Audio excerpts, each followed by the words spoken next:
This is Jimmie Johnson, the back-to-back champion. He won so much that you'd be hard-pressed to find a fan that wasn't tired of his yearly dominance. 5 consecutive championships put him in the same breath as the 90s Chicago Bulls and the 2000s New England Patriots. And on November 20th of 2016, he had a chance to join a very prestigious list. NASCAR drivers that have won 7 Cup Series championships. But it almost didn't happen, and a lot of events had to line up perfectly for it all to go his way. And this is how Jimmie Johnson actually won the 2016 championship. What you're looking at is one of the most dominant race car drivers of his era, a driver who almost stood as a lock to win at least 5 races per season. And lucky for him, the NASCAR points and playoff system heavily favored drivers that could do just that. Race number 33 of the 2016 season was at Martinsville Speedway, and as you might expect, Jimmie Johnson claimed a victory there too. In NASCAR's bracket-style playoff system, this win advanced him to the next round, the final round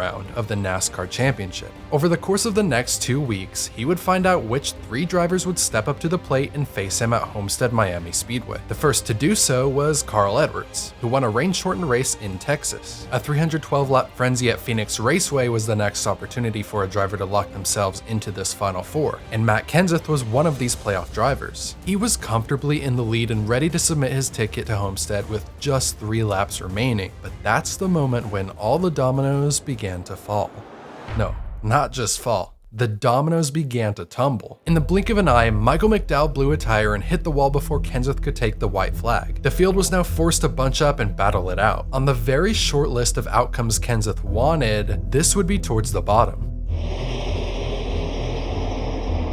Bubba trying to block, he gets into the 20 slides, the 18 goes by, the caution hasn't come out yet, now it does. And just like that, the craziest NASCAR moment I had seen in person. And the dream was over for Matt Kenseth. 2 new playoff drivers found themselves in the first and second position, Joey Logano and Kyle Busch. Drivers who matched each other exactly when it came to the points before the original yellow. Logano survived a 2-lap shootout to join Johnson and Edwards in the Final Four, and this is a very important piece for later. And instead of Kenseth being a championship 4 driver, Kyle Busch nosed his way in on points. Jimmie Johnson, Carl Edwards, Joey Logano, and Kyle Busch were the big 4 for next week's champion deciding race at Homestead. But before the race ever begins, Johnson was met with a significant setback. But before we get too far along in this story, we have ourselves a sponsor, Morgan & Morgan, which you might recognize from their bright NASCAR liveries. Over 5 million car crashes occurred throughout the United States in 2020. That amounts to 15,000 each day, or 600 every single hour. And if you're injured in one of these accidents, you can be entitled to more than you may think.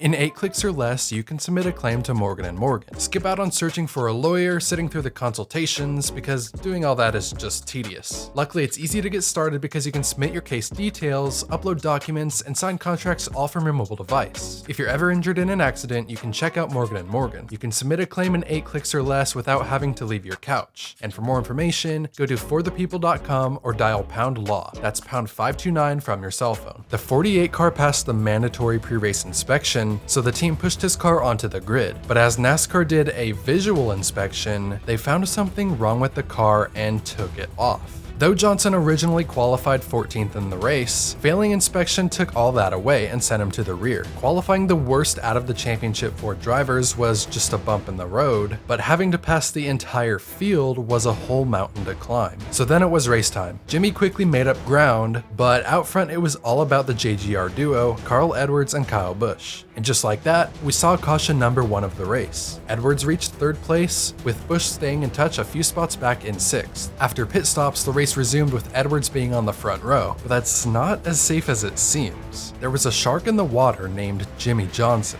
who, by lap 32, was already up to 10th place. And before you knew it, all the championship drivers were in the top 5.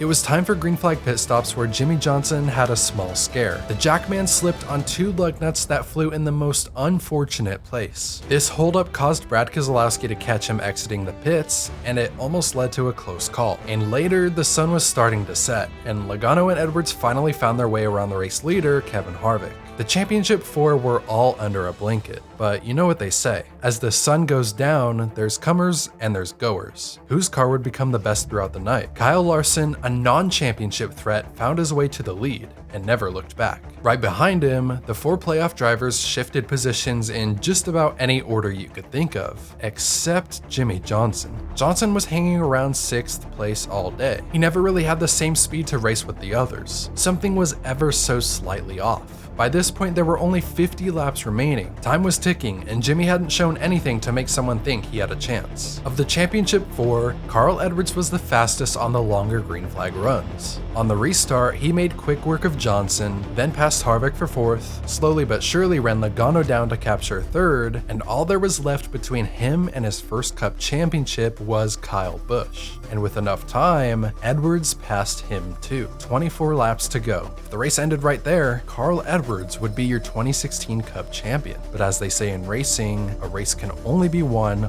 on the final lap. And with 16 laps remaining, Jimmie Johnson sat 8 seconds on track behind Carl Edwards. The chances of getting his historic 7th ring are slim to none. And just when you think it's over, NASCAR is presented with their Game 7 moment. A backmarker named Dylan Lupton blew his left rear tire, and despite not leaving notable debris on the track, not spinning out, and being able to safely move out of the racing line, NASCAR threw a caution anyway. The championship was now anyone's game. Johnson beats Kyle Busch off pit road after a mistake by his crew member, and then came the restart that everyone remembers. Carl Edwards on the inside, green flag back in the air, they're blocking, good going down low, Carl Edwards into the wall, he got tagged by the 22, big hits by the 19, and the caution comes back out again.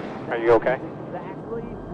Yeah, I'm alright. It's the closest thing to a Game 7 buzzer beater that could happen in racing. Before you could even process what was going on, the guy who nearly solidified himself as the 2016 champion before the questionable caution was done. There was no more championship, and there was no more Carl Edwards, who made the choice that he was done racing in NASCAR. And wouldn't you know it, miraculously, Jimmie Johnson was ahead of all the other playoff drivers. Kyle Busch pits, making it a race between himself and Logano, down to the last restart. Logano is lined up behind Johnson, but this time, instead of looking for a pass, he elects to push the 48. Johnson surges ahead of the 42, and you couldn't have drawn it up any better. That is how Jimmie Johnson tied Richard Petty and Dale Earnhardt for the most championships in NASCAR, and that is how Jimmie Johnson actually won the 2016 championship. But Jimmie Johnson won only 3 more races in his Cup career and went his final 3 seasons without winning a race. Joey Logano has since won 2 championships of his own. Kyle Busch became Mr. 2-time, sealing the deal again in 2019. Larson foreshadowed the driver he would later become and secured 10 wins and a championship in the 2021 season. But for Carl Edwards, that Homestead race would be his last in NASCAR, and he'll forever come up empty-handed.